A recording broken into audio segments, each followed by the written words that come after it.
বুঝলা টুনি, আমি তোমার চোখে সারা বিশ্ব দেখতে পাচ্ছি।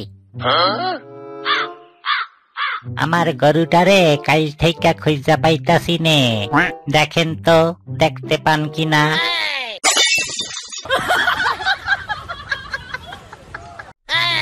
দোস্ত জানোস, এক সময় আমার টাকা পয়সা ছিল না, তাই লোকে আমার খোঁজ নিত না, পাত্তাও দিত না।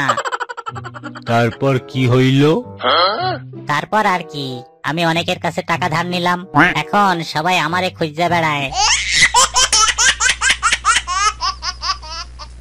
তুমি কি খাবা? তুমি যা খাবা আমিও তাই খাবো। এই ওয়েটার, একটা মেনু কার্ড নিয়ে আয় তো। আমিও খাবো, আর একটা মেনু কার্ডের অর্ডার দাও। আচ্ছা বল্টু, যারা ইন্টারনেটে অশ্লীলতা ছড়ায় তাদের তুই কোন চোখে দেখোস? কেন স্যার, দুই চোখে দেখি। না না, আমি বুঝাইতে চাইছি যারা ইন্টারনেটে অশ্লীলতা ছড়ায় তাদের তুই কিভাবে দেখোস? স্যার, ফুল এইচডিতে।